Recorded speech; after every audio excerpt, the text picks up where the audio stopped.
मैं अपनी बात की शुरुआत करने से पहले दो शब्द कहना चाहूंगा कि हम अपनी जान की दुश्मन को अपनी जान कहते हैं, कि हम अपनी जान की दुश्मन को अपनी जान कहते हैं, मोहब्बत की सी मिट्टी को हिंदुस्तान कहते हैं। जो दुनिया में सुनाई दे उसे कहते हैं खामोशी, कि जो दुनिया में सुनाई दे उसे कहते हैं खामोशी, जो आंखों में दिखाई दे उसे तूफान कहते हैं। और आजादी का असली मतलब वही समझ सकता है जिसने कभी गुलामी की हो। और हम सौभाग्यशाली हैं कि हमने स्वतंत्र भारत में जन्म लिया। यूं तो आजादी की लौ 1857 में ही जल चुकी थी, जो वर्षाल बनकर 1947 में हमारे देश को आजाद कराई। प्राचीन, मध्यकालीन और वर्तमान भारत के उदाहरणों से यह स्पष्ट करना चाहूंगा कि जब हम फिरंगियों के फेरे में फंस गए थे तो रंग दे बसंती चोला की एक आवाज पर टोलों के टोले उमड़ाते थे, और उनके वंदे मातरम के नारे से खून में आने वाला 5-5 डिग्री का तूफान अंग्रेजी के शासकों की जड़ों में तूफान ला देता था। लोग मर जाते थे, मिट जाते थे, फांसी चढ़ जाते थे, तो वो भी अपनी देशभक्ति साबित कर रहे होते थे, क्योंकि ये उस दौर की देशभक्ति की कसौटी थी। उसके बाद 62, 65 और 71 के युद्धों में अपनी सुहाग गवा देने वाली वो माताएं, जब घर के हालात ये हो जाया करते हैं कि प्यार भी भरपूर गया, मांग का सिंदूर गया, कि प्यार भी भरपूर गया, मांग का सिंदूर गया, नन्हे नौनिहालों की लंगोटियां चली गईं, छोटी छोटी बेटियों की चोटियां चली गईं। बाप की कमाई गई, भाई की पढ़ाई गई, कि बाप की कमाई गई, भाई की पढ़ाई गई। ऐसा एक विस्फोट हुआ, पता ही नहीं चला कि पूरे जिस्म की तो बोटियां ही चली गई। परंतु आपके लिए तो एक आदमी मरा है साहब, मगर मेरे घर की तो रोटियां चली गई, मेरे घर की तो रोटियां चली गई। वाले हालात पैदा हो जाने के बावजूद भी एक माँ अपने बेटे को सरहद पर दुश्मनों की धज्जियां उड़ाने के लिए भेज देती है, और खत में लिखकर ये भेजा करती है कि अम्मा ने खत लिखा है बड़े ही चाव से, कि अम्मा ने खत लिखा है बड़े ही चाव से, कि पुत्र मेरे ना घबराना, 1 इंच भी पीछे ना हटना, चाहे इंच इंच कट जाना, चाहे इंच इंच कट जाना। इस तरह पूरा परिवार अपनी देशभक्ति साबित कर रहा होता है।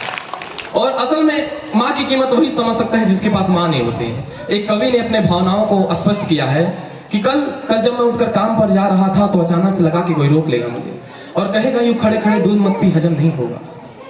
और लगा कि कोई रोक लेगा मुझे और कहेगा यूं खड़े खड़े दूध मत पी, हजम नहीं होगा, 2 घड़ी सांस ले ले, और इतनी ठंड और कोट भूल गया, इसे भी अपने पास ले ले। मन में सोचा कि माँ रसोई से बोली होगी जिसके हाथों में सना आटा होगा, पलट के देखा तो क्या मालूम था कि वहां सिर्फ सन्नाटा होगा। माँ तू होती ना तो हाथ फेरती, सर पर हल्के से बाम लगाती, आवाजें दे देकर सुबह उठाती, दिवाली पर टीका लगाकर रुपए देती और कहती बड़ों के पैर छूना आशीर्वाद मिलेगा। अगला कपड़ा अगली दिवाली को सलेगा, बीमार पड़ा तो रो रो के नजरें उतारती, पापा के डांट का डर दिखाती।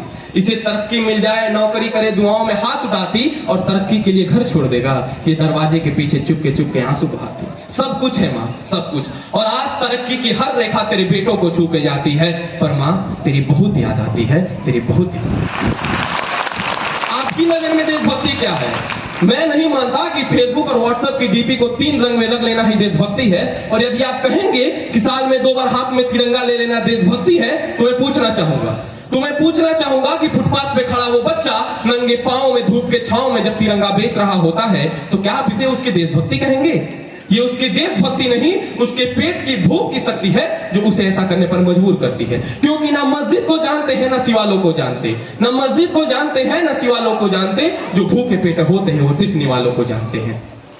अपने समाज, अपने देश, अपने परिवार के प्रति समर्पण का भाव है देशभक्ति, और हर देशद्रोही के जीवन में आने वाला तूफान है हमारी सच्ची देशभक्ति, ताकि हर देशद्रोही ये समझ सके कि अगर तू परिंदा है तो ये आसमान तेरा है, कि अगर तू परिंदा है तो ये आसमान तेरा है, अगर तू दरिंदा है तो ये शमशान तेरा है। भाईचारे से रहना है तो रह इस जमीन पर, वरना ये कब्र भी तेरी और ये कब्रिस्तान भी तेरा है। इस तरह पूरा परिवार अपनी देशभक्ति साबित कर रहा होता है।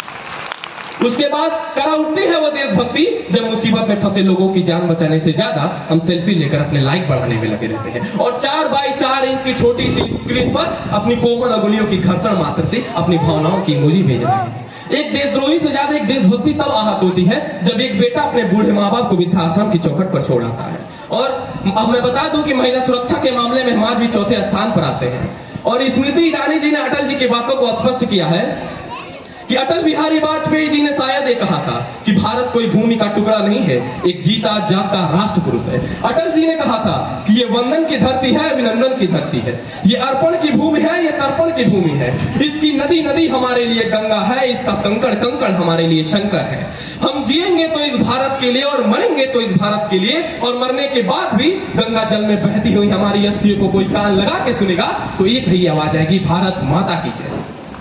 और बड़े ही आश्चर्य की बात है, बड़े ही आश्चर्य की बात है कि जिस देश ने पूरी दुनिया में तक्षशिला और नालंदा देकर विश्व उद्धार शिक्षा की बुनियाद रखी, आज विश्व के 100 सर्वश्रेष्ठ विद्यालयों में से अपना एक भी विश्वविद्यालय खड़ा नहीं हो पाता। जहां एक ओर हमारे पास IIT, IIM और NIT जैसे शिक्षण संस्थान है, वहीं दूसरी ओर इस देश के गरीबों को बेरोजगारी की जमात में खड़ा करने के लिए उनके हाथ में सर्व शिक्षा अभियान का झुंझुना पकड़ा दिया जाता है। और हमारी सभ्यता, हमारी संस्कृति को दुनिया ने शीश नवाया है। और मैं अपने उत्तर प्रदेश की व्याख्या करना चाहूंगा कि मैं बलिया, मैं बनारस, बस्ती और बरेली हूँ, कि मैं बलिया, मैं बनारस, बस्ती और बरेली हूँ, प्रयागराज का संगम मैं झांसी की हवेली हूँ, मैनपुरी का मेला मैं हरदोई की हथेली हूँ, समझ सको तो धर्म युद्ध नहीं तो एक पहेली हूँ, चित्रकूट की मैं चौपाई बुंदेलखंड की बोली हूँ, गाथाओं का गौरव मैं ही दुश्मन की गोली हूँ, मैं मिर्जापुर, मैं ही मेरठ, मैं मथुरा की होली हूँ, मैं गाजीपुर, मैं गोरखपुर, मैं संतों की टोली हूँ, मैं भारत के माथे का चंदन टीका और रोली हूँ, मैं कोई और नहीं उत्तर प्रदेश हर फकीर की झोली हूँ, हर फकीर की झोली। और हमारा राष्ट्र निर्माण ऐसा संभव नहीं होगा, हमारा राष्ट्र निर्माण तब तक संभव नहीं होगा जब तक एक नागरिक नैतिक रूप से साटीन, चारित्रिक रूप से भ्रष्ट, मानसिक रूप से दिवालिया, धार्मिक रूप से अंधा, राजनीतिक रूप से गंदा, स्वैच्छिक मान्य मूल्यों के आंकड़ों में जिन्न सिंह अखंड भारत को खंड खंड करता रहेगा, तब तक हमारा राष्ट्र निर्माण संभव नहीं होगा। बड़ी बड़ी बातें नहीं, छोटी छोटी कोशिशें करनी होगी। और क्योंकि लोहा जितना तपता है उतनी ही ताकत बढ़ता है, लोहा जितना तपता है उतनी ही ताकत बढ़ता है, सोने को जितनी आग लगे वो उतना प्रखर निखरता है, हीरे में जितनी धार लगे वो उतना खूब चमकता है, मिट्टी का बर्तन पकता है तब गुण पर खूब खनकता है। सूरज जैसा बनना है, सूरज जितना जलना होगा, सूरज जैसा बनना है तो सूरज जितना जलना होगा, नदियों सा आदर पाना है तो पर्वत छोड़ निकलना होगा, और हम भारत माँ के बेटे क्यों सोचे राह सरल होगा, और हम भारत माँ के बेटे क्यों सोचे राह सरल होगा, कुछ ज्यादा वक्त लगेगा पर संघर्ष जरूर सफल होगा, हर एक संकट का हल होगा, वो आज नहीं तो कल होगा। I being an Indian, I being an student, I being a symbol son of this motherland feel proud to be an Indian, क्योंकि ठोकर हमें पहाड़ों से नहीं पत्थरों से लगा करती है। मेरा हिंदुस्तान महान था, है और रहेगा, कि मेरा हिंदुस्तान महान था, है और रहेगा, होगा हौसला सबके दिलों में तो एक दिन पाकिस्तान भी जय हिंद कहेगा। पाकिस्तान ही क्यों, सारा जहां जय हिंद कहेगा, क्योंकि सारे जहां से अच्छा हिंदुस्तान हमारा, हम बुलबुले हैं इसकी, ये गुलसिता हमारा, ये गुलसिता हमारा। और मैं सल्यूट करना चाहूंगा सरहद पर दिन रात हमारी रक्षा करने वाले हर उस सैनिक को, इस देश के पुलिस प्रशासन और किसान, इस देश के हर उस व्यक्ति को जो अपना काम पूरी ईमानदारी, मेहनत, पूरी निष्ठा और पूरी लगन से करते हैं। और अंत में दो शब्द के साथ मैं अपने वाणी को विराम देना चाहूंगा कि इस माटी को महबूब लिखो, भारत को अपनी जान लिखो, कि इस माटी को तुम महबूब लिखो, भारत को अपनी जान लिखो, इस देश की मिट्टी मिट्टी में तुम राम लिखो, रहमान लिखो, इतिहास बनाए जाते हैं परिवर्तन से, बलिदानों से, इतिहास बनाए जाते हैं परिवर्तन से, बलिदानों से, सब लिखते होंगे स्याही से, तुम लहू से हिंदुस्तान लिखो। इसी के साथ मैं अपने वाणी को विराम देता हूं। जय हिंद, जय भारत।